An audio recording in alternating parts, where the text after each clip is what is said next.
Magnum Opus by TobiasWade. Great men do not lie still in death. Our words echo across time, and light for others to follow when their own fires burn low. Thus shall my torch be taken up again. Thus shall I dwell once more among the living. Those were the last lines Alexander Notovich ever wrote. I know they belong to him because I watched his frail hand tremble a tortuous route across the page. I know they were his last because I watched him die in that leather chair the same evening. You may have never heard of him, but I guarantee you've seen the light of his torches. Alexander wrote in 100 different styles under 100 different names. His work has sold millions of copies and has been translated into 442 languages. But the most important thing he's ever written, his Magnum Opus, has never been read by anyone except me. I think he would have died years ago if it wasn't for that book. Alexander was never married and neither did he keep any friends. I don't think anyone could stand to be in the same room as him for long enough for that. The dark scrutiny of his eyes pierced the most sacred part of you, leaving you naked in a way that you have never even seen yourself. The only reason I endured the weight of his frightful presence was the promise of publishing his final volume. I've always fancied myself as a writer as well, but reading that book humbled me to my core. I read the whole thing in a single 14-hour stretch after his death. The poetry of his words taught me what it was to be human, yet made mockery of my presumption to call myself the same species as him. I wept many times through the silent vigil of that reading, but it wasn't for the loss of the man. I wept that the highest peak of my life would never rise above the lowest shadow of his. I hated myself for how hollow my ideas were, knowing my intellect to be forever incapable of approaching his mastery. It wasn't fair. If I had written that book instead of him, then I would never need to prove myself again. If I wrote it. But who's to say that I didn't? Only a dead man and these empty walls. What good was fame to him who hid behind pseudonyms as impenetrable as the veil of death? I took a pen from Alexander's desk and wrote my own name at the head of his manuscript. Though only a single line had changed, I could feel the holy relic in my hand somehow turn into a thing of evil. No more was this a testament to the greatness in man, but rather a tribute to his most vile and jealous desires. I couldn't bear to look at the thing anymore. I hurled it down upon the dead man's desk, half expecting it to burn a hole straight through. Yet, there the crumbled sheets lay, a forbidden pile of rubbish but for me. I reverently sorted the papers once more, and, opening the word processor on my laptop, began to type. I watched my fingers write my own name at the top, and I did nothing to stop them. It took several days to type the entire manuscript, made longer by my constant need to reread passages that I had somehow skipped the first time. It wasn't a matter of 2 pages sticking together either. There were unfamiliar sentences within memorable paragraphs, unnoticed notes in the margin, and even a whole chapter that I'd never seen before. It was almost as though someone had edited the work during the night. I dutifully recorded them regardless, telling myself that I'd been too excited to register them the first time around. I didn't allow myself to question the genius until I'd reached the very last sentence of the very last paragraph on the very last page. Thus is my torch taken up again. Thus I dwell once more among the living. The first time I'd read that line, it was written in the future tense. Now it was written in the present. I was sure of it. The lines had been seared into my brain as surely as my own name. Alexander's house no longer felt as empty as it had a moment ago. Those who have stood alone beneath a storm-ravaged sky would understand the brooding electricity I felt around me. The soft whir of the overhead fan seemed to grow louder, its motion stirring the papers on the desk for the first time. Before my eyes, the metal beads beneath the fan slid downward until a clear click resonated. The fan increased in speed again. I fumbled my way out of the chair and reached to turn it off, but before I could, the chain had already pulled once more. The blades were slowing on their own accord.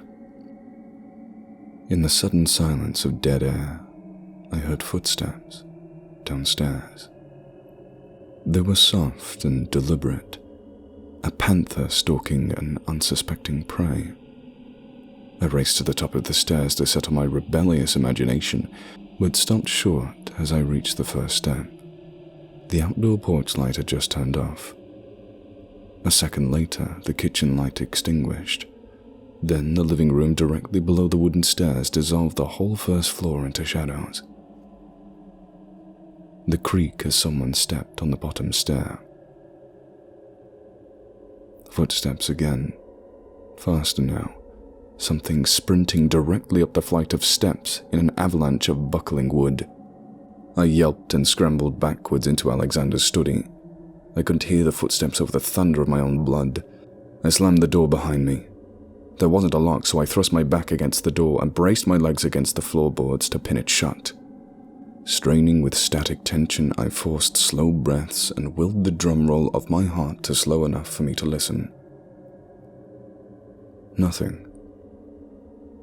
Nothing. So quiet that there was no marker to separate the fleeting seconds, the frozen moment, colorless and eternal.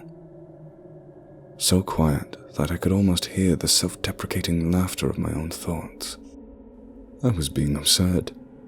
All I'd really seen was an electrical anomaly, more the rule than the exception in an old house like this. The sound, the soft tread that I'd mistaken for footsteps, nothing but the trumming of a blown-down fuse or transformer outside. "All right, wise guy," my thoughts seemed to retort. "Then why don't you explain those snuffling sounds running up and down the doorframe? Those dry, dusty snorts like methodical sandpaper grating against rough wood." The study lights cut with such vicious swiftness that I jolted and grunted in a sudden alarm. The sniffing doubled in urgency in response. Something butted against the door on the other side with an assault which grew more and more frenzied by the second.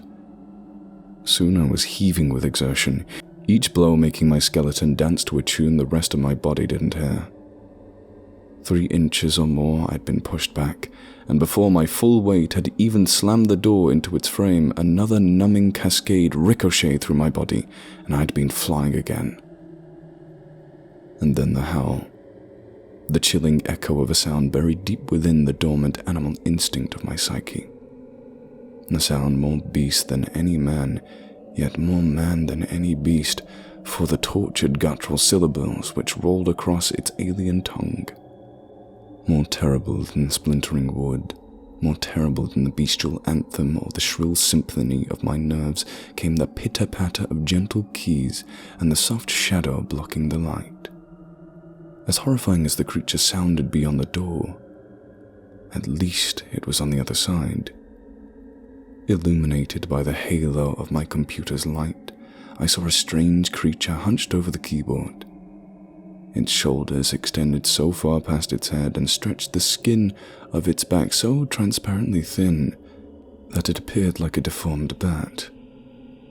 A dozen long, crooked fingers on each hand deftly picked out the keys one by one, each bending subtly with several too many joints. I couldn't leave my post at the door without letting the other monster in, so I was helpless but to stare as the thing completed its work. Once satisfied, it leaned back in the chair and stretched its arms luxuriously behind its body. the elbows bending 90 degrees in the opposite direction to wrap around itself. At once the pressure on the other side of the door vanished. The dry sniffing left a moment later, growing fainter until I could hear the creak descend down the stairs. No longer needing to hold the door, I cautiously approached my computer and the thing in the chair. It watched me with a beady fascination, tracking my slightest movement with adjustment from its head. I got just close enough to read the title and see that my name had been removed. The original pen name that Alexander had written was in its place. "You wrote this?" I asked the creature. It shook its head and pointed a long finger out the door. The creature pulled itself out of the chair in a sudden lurch, causing me to backpedal. Dragging itself by the arms, useless vestigial legs sliding behind, the thing moved to the bookshelf in the corner and produced another volume. It pointed at the book, then at itself. But there were hundreds of them. The creature swept its two flexible arms in an encompassing gesture. The distant shuffle in the attic, the creaking on the stair, the rush of shadow behind the waste paper basket, all absorbed in an instant. To think I was jealous of the old man. All he's ever done is sell the book these muted monsters have produced. And if I'm careful, and if I'm kind to them, then through me, they'll write 100 more.